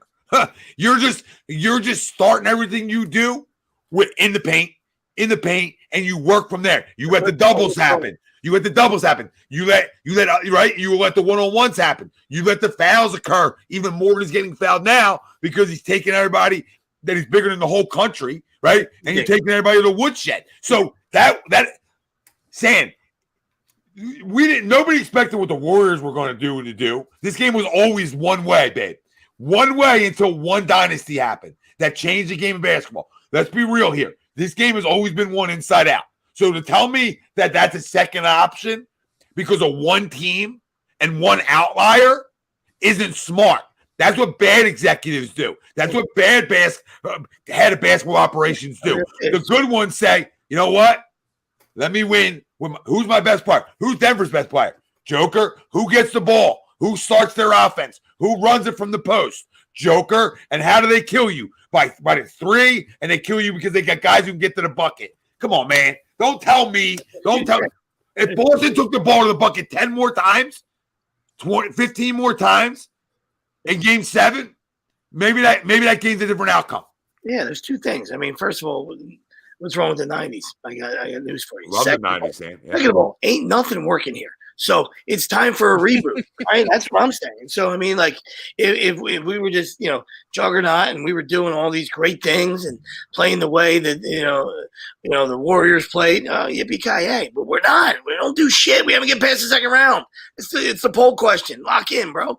So I get it. Like, it doesn't matter just because it's 2023, right? I got news for you. The 90s, it was pretty good basketball.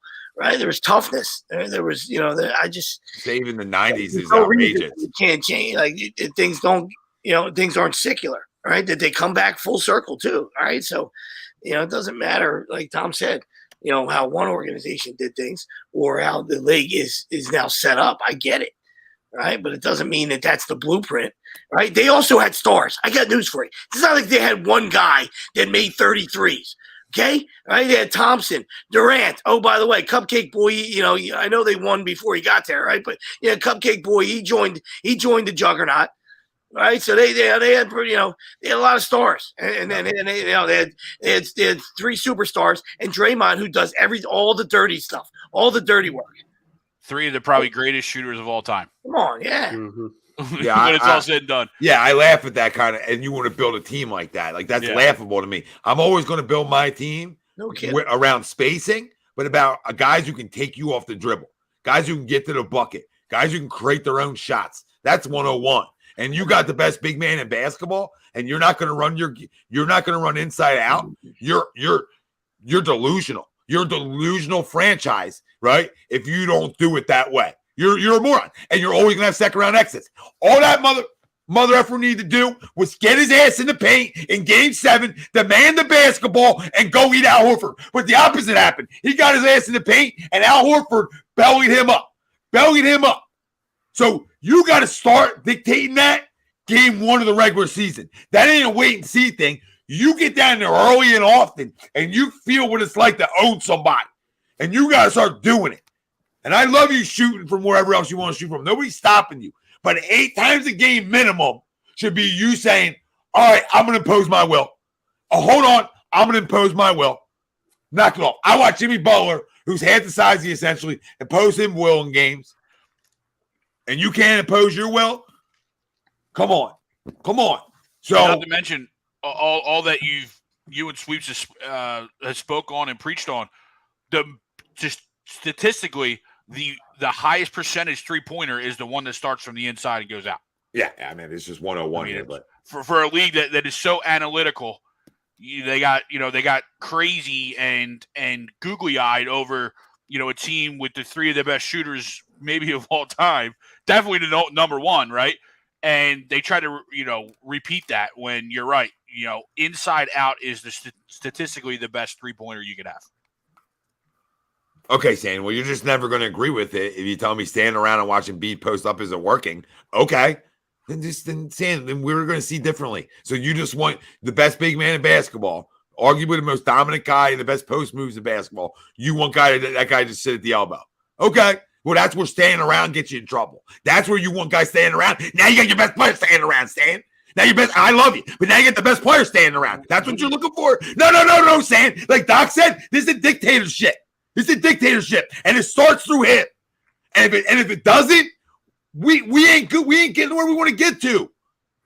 This offense has to run through him. I don't get it. Like it's not even up for debate. You stand around because you want to let him work. You don't bring guys into the area.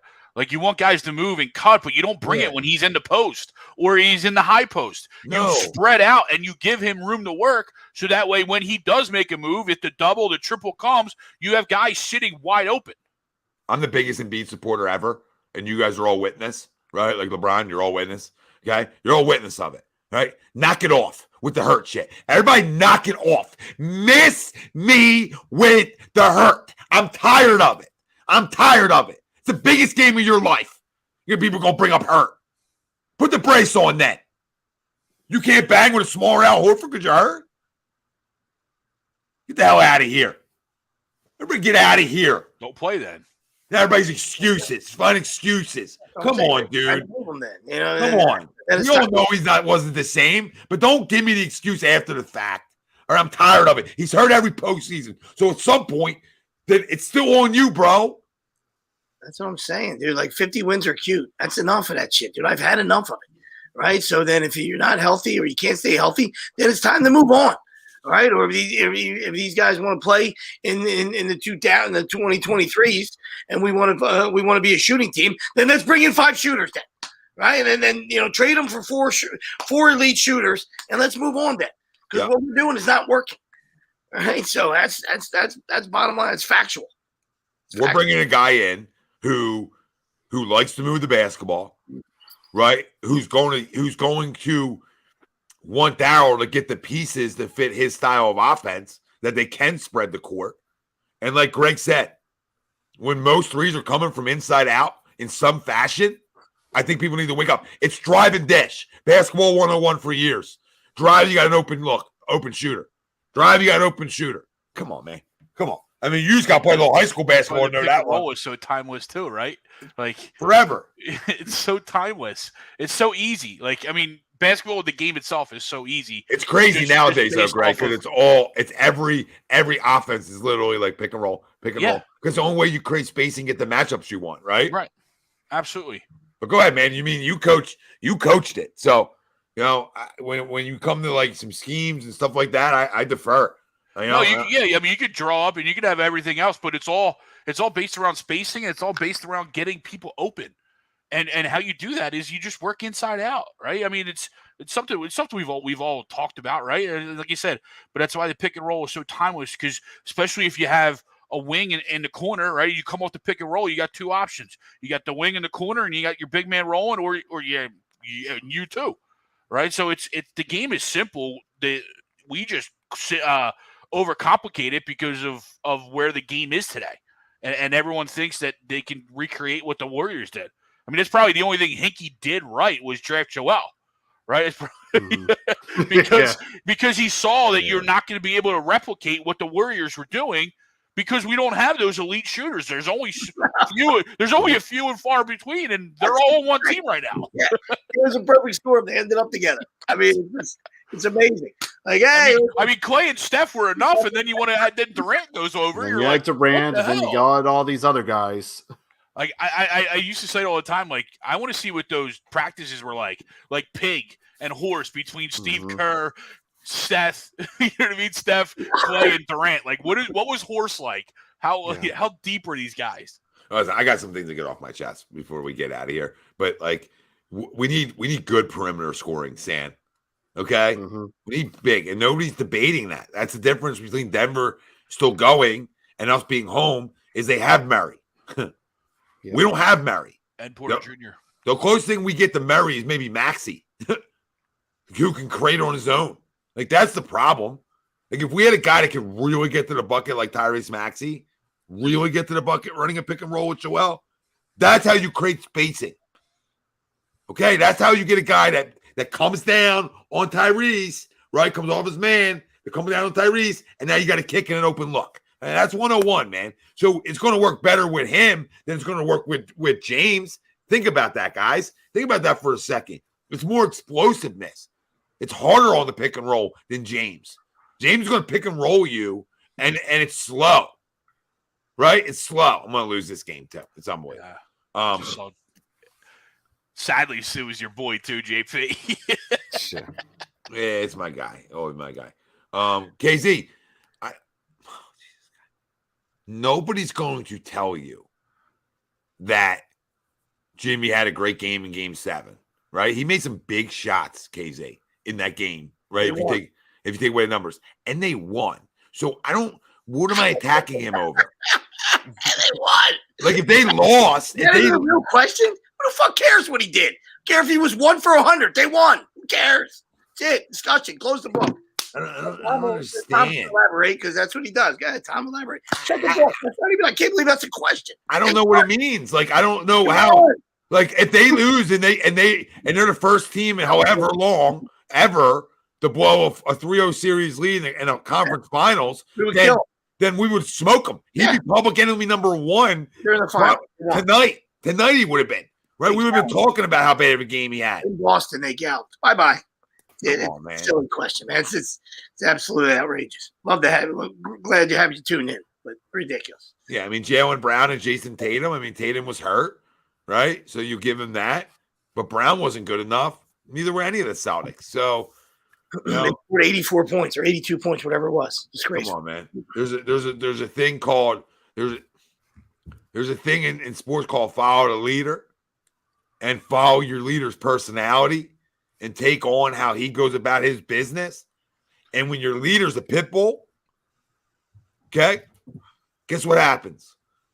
You will guys around you. Guys around you play up. They play up because your practices are like that. They're intense. You understand? Is this hard to comprehend for people? when you got guys who want to practice like a bunch of freaking, like superheroes fighting each other, right? When you got that kind of practice and spirited and aggressive, like I'm sure the Heat practices are, right, guys? Guess what? You're setting a tone and a culture of how you go about your business. What the Timberwolves couldn't handle. They couldn't handle that style. Ben Simmons couldn't handle that style. So the point you're missing is deeper than just what happened in a certain game. Because the game they won, by the way. All right?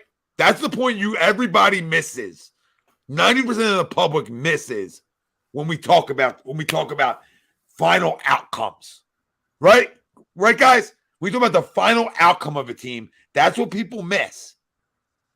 What's behind the scenes? Right? How do leaders act? Did they raise guys around them? I mean, get the fuck out of here, people. Because the greatest players of all time have always raised guys around them. In NBA history, the greats raised the level of guys around them. I've never been more tired to do a show tonight and had more fun doing a show, though, once we got going. Because, like, some of it's just like, man, you guys make it easy for me to sound smart. Like, goodness gracious, what are we talking about? What are we talking about, man? The problem is, and what, this is my guy, guys. And if I can sit here and say it, when are people going to wake up to it? Okay? Well, my guy talking about fighting lions, and he comes up small in big games for us. That's a problem. We told you earlier, when he checked out from 5 minutes ago in the fourth and game 6 on, when he got sluggish and didn't beg for the basketball and demand it, okay? Guess what happened? That series was over because you follow your leader. You go about your business how he does. Freak out of here. Nothing changes until he does. And not how special he is, but between his damn legs. I mean, not that we care because we already carried on, but 28, 7, and 6. 28, 7, and 6, and 3 steals for Jimmy. That's a shitty game 7. Because he didn't shoot well. I mean, we already knew it was a terrible take, so appreciate you. But geez and crackers. Not only did they win, I think a lot of guys will take that game. Yeah, listen, I love Joel Embiid, right? And unless you wowed me, like absolutely like wowed me, I'm not trading him right now. You know what I mean? Like, unless you wowed me. If you called me and it was something like, hey, like I knew I got the number 2 pick in this year's draft, right? And I knew I was getting big time players back too, and a lot more picks. And I'm not telling you Brandon Miller's a good guy, right? I don't know, but I'll be interested to take a peekaboo, right? I'll be interested to go in a different direction with a lot more picks coming and money, but I'm not in the business of trading him yet. Come on, dude. Come on, KZ. If you know one, I'm going to get out of here with this. If you know one thing about Doc Rivers, you know he allows his players to play, right? They go over how they want to run things, and he allows his players on the fly to make adjustments, right? So don't tell me it's on the coach to get my best player to basketball. Are you guys kidding me? Are we all right tonight? This ain't football. I got to decide to play for him. What the fuck are we talking about? We're talking about get the basketball. How many people you think are on the damn court? Go get the basketball. You're the biggest guy out there. You need the coach to find you? Are we okay? Are we all right tonight? You're 7'2", you're a monster of a human being, and you need Doc to find you? Man, we're losing our damn minds anymore. Losing our minds. You demand the basketball. You come get it. Don't tell me that you didn't get the basketball late in the game in a press conference. Are you okay? Go get the basketball. Go get under center and get the basketball. I can't believe this is real life. You all are crazy, man. Like, you keep it 100. Like, this is what I told you guys from day one, 9 years ago, that I would never lie about it. I'll be agenda-free. That's my goddamn son. And I can tell you the truth, but other people can't. Other people can't. Take the poster down for 5 minutes, and let's keep this 100 right now on how this has gone over the last X amount of years. This was a different year. This was the year the loser was gone for a while, right? For a substantial amount of time. This was the stench. The stench was off. Maybe you the stench. This is the like talking make or break years. I don't care about MVPs, right? Ben's gone, Doc's gone. You're the last man standing, brother. You're the man. You're the last man standing. So you wearing Axe body spray, all right? Or are you showering? Let's go, Joe.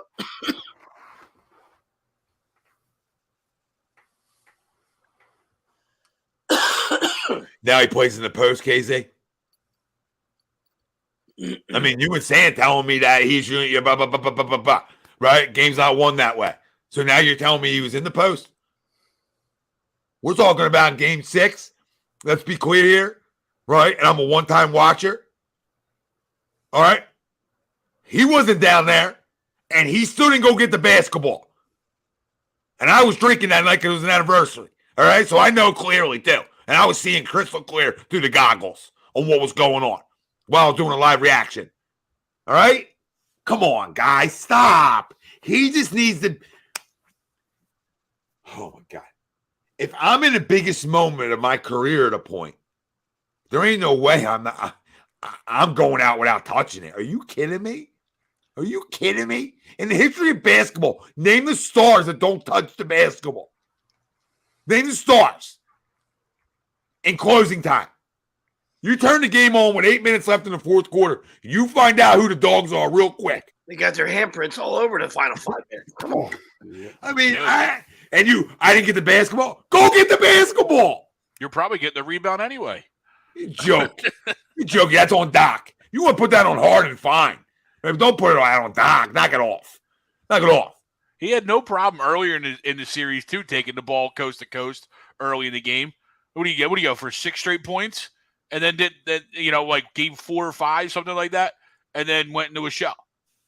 Like, he had no problem getting the ball early in the first quarter. I think our offense is going to run differently moving forward. I think it's going to be beneficial to Joel, and I think it's going to help him. I still believe Joel Embiid is probably arguably the most talented player for his size that I've ever seen in my life. Right? Like maybe I've ever seen for his size and what he can do, how he can affect the game, like from inside all the way out. Right? Makes sense? How he can rim protect, how his defense is elite. You don't see that, right? That's arguably the most talented guy I've ever seen do the things he does, like Kobe fadeaways, right? Like, it's insane for his size. Like, so all that isn't the problem we're having that we have. That's all there. When's the 1-2 going to be there? Because you got to want to close the deal. Were you just content with an MVP? Okay, if you were hurt, which I believe you were, we've read that book how many times now? We're going to expect something different next year? We're going to pray to the gods again that, here's the first round. Should we just sit him out? You know what I mean? Should we sit him out the first round so we get a healthy guy in the second? Like, you know what I mean? Like, load manage that way? Should we load manage that way? And then we're one and done? Like, if he gets hurt this year, do you have a choice? You don't have a choice. And then is the value as high? I'm going to get Brandon Miller tomorrow. That's just one name. You know what I mean? That's just one guy. You know what I'm just saying? Like I could go get and change everything we're doing here and still be super talented and have a million picks and players right now. It's still losing the second round, Tom. I mean, and still literally do the same thing. Yeah. Who knows? Who says I don't catch lightning in a bottle? Yeah, but I'm saying if people are, oh my God, what are you doing? Like, yeah, it's a definition of insanity. What's worse? We can knock down the first? Okay, well, that's cool. At least we didn't get our hopes up. I mean, you're right. So what's the difference? You know, I don't know what I don't know. But it's always going to be on your best players in the NBA. And does coaching help? Sure. The right guy in the right place with the right people, right, can always be beneficial. Make sense? Okay? Can always be beneficial. I'll never poo-poo that. But we'll see. Mariners need a bunt here for you, Tommy. Mariners should Yeah, bunt. how'd the Yankees get it? How'd that? Well, the Yankees. Yeah. Bases loaded, Volpe rolled over and then strikeout. So I do like Mariners need to roll the ball here. I do like Volpe a lot, so I don't like I like when he hits. But I like that kid. I hate the Yankees. I hate that he's on the Yankees, but I do like the kid. No, Don, Phillies don't get off easy. You know, I don't have the patience for him right now to even talk about him. It's getting late. Yep. They're not even worth discussion. Nope. Yeah. But anybody else got anything on the Sixers?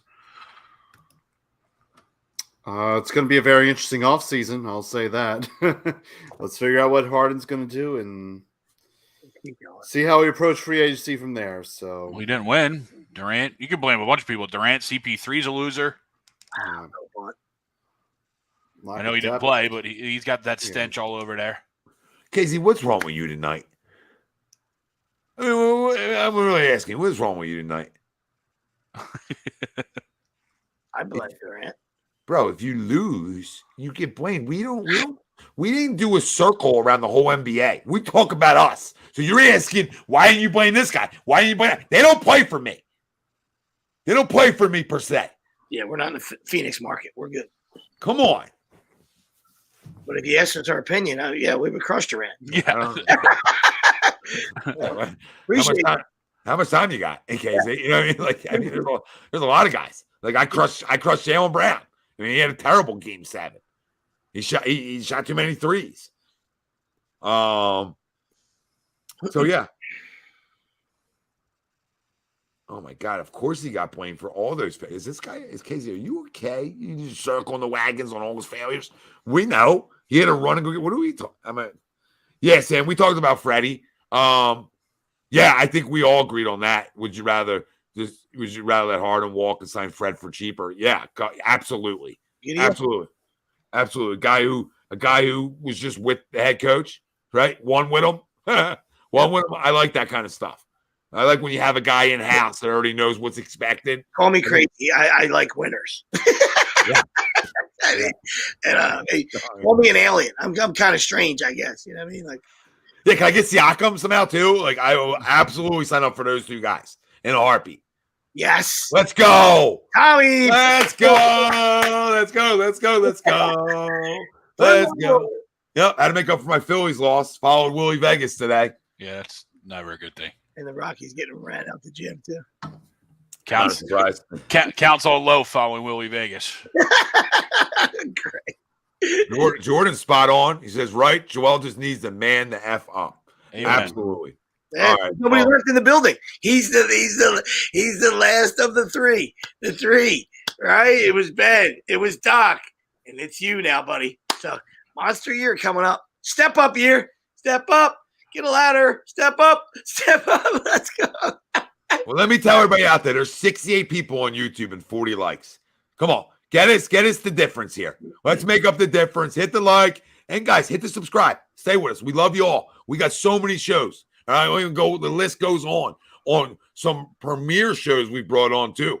The Rob Ellis show you can catch on ATD Radio. You'll have Les Bowen tomorrow afternoon.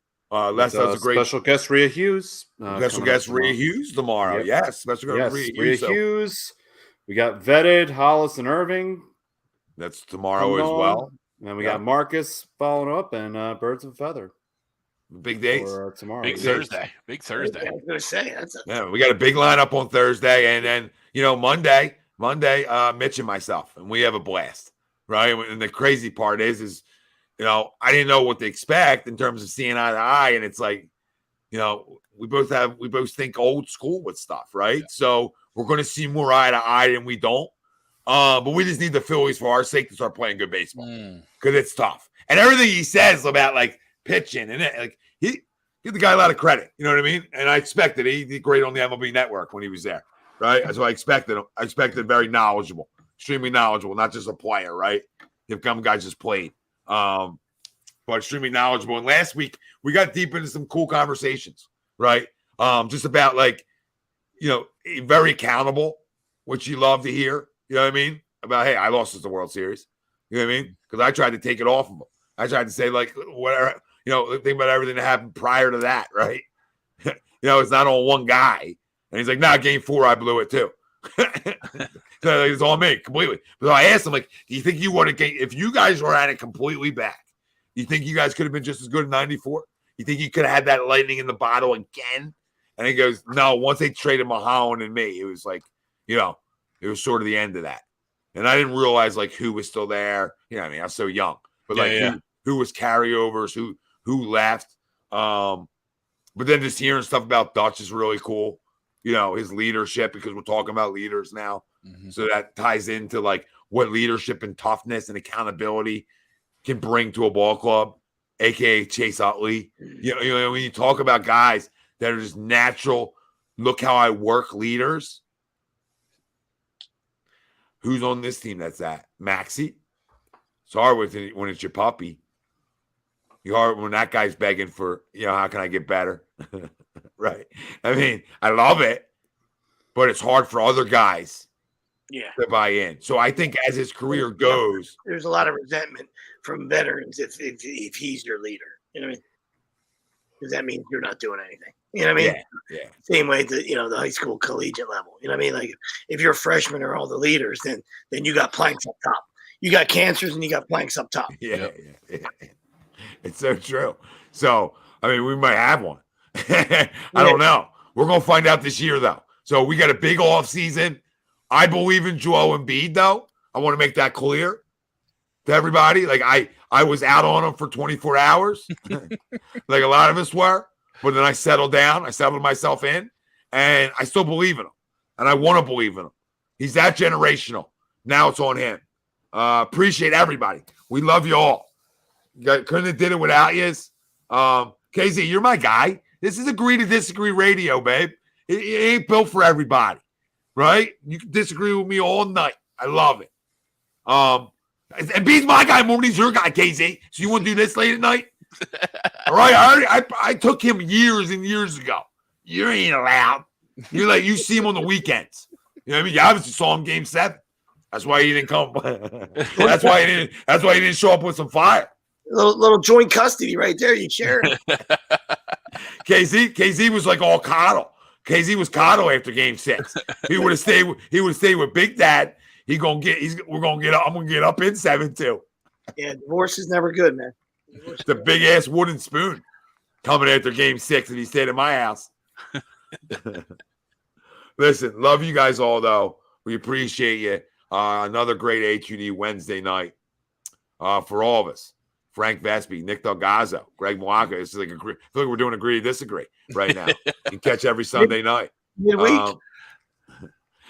I started this to argue, Billy Blue. Like I literally started this platform that long ago just because I love arguing about sports. I think there's nothing more fun than driving with your boys and just debating. Mm-hmm. Just debating, hammering guys. Like that's so exciting to me.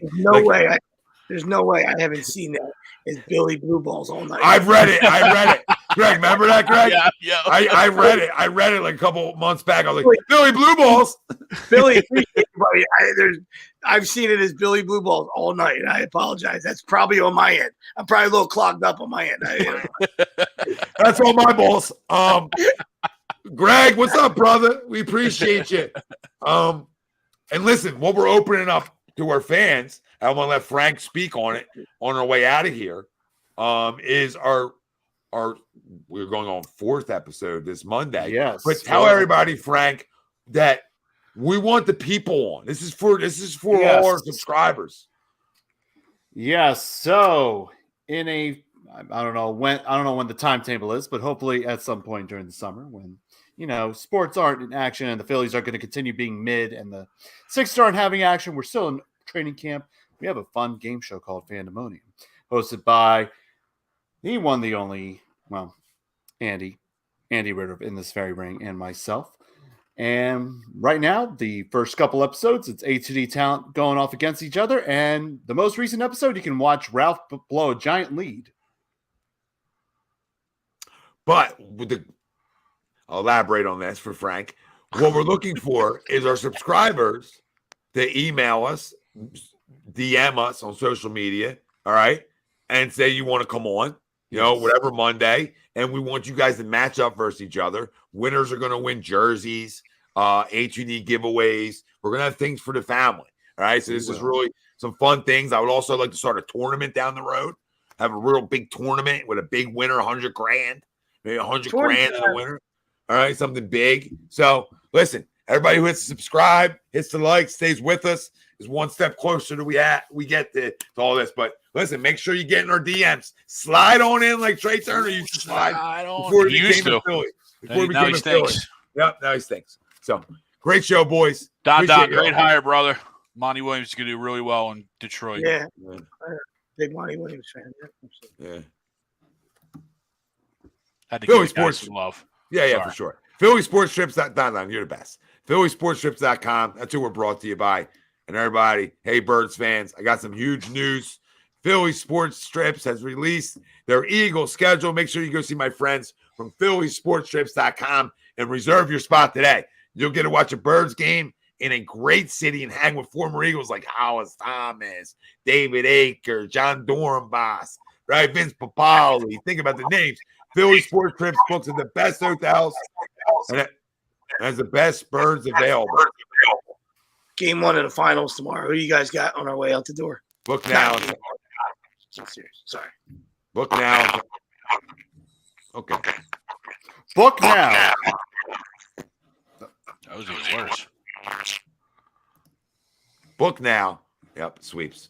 Sweeps is bad. It's Look kickback. what you did, sweet. It's kickback. Book now and tell them A2D sent you. It's not, if you don't have headphones, it's what happens sometimes. They'll go off the wire for some reason. But you'll get to watch a Birds game in a great city and hang with guys like Hollis Thomas or like I talked about. But they just released their schedule. So go book. I mean, the hotels are everything's top of the line. All right. Everything's about the fan. So go enjoy it. Go soak it in. And plus, we love you all. And you help us by going on trips with them in some weird ways. Tempo, you're the best, babe. You're the best. I got nuggets. Oh, yeah. I owned it. I did. Listen, there's no problem with me being accountable. All right. And owning stuff. I thought that they were going to come out and that's how they were going to win it. Like they would win it because we don't expect them to now. But nope, they did the complete opposite. So appreciate them. So now Nurse is in. So like we said, huge show tomorrow. Huge shows tomorrow. Starts with Bone on the Birds, 3 p.m. We're out of here.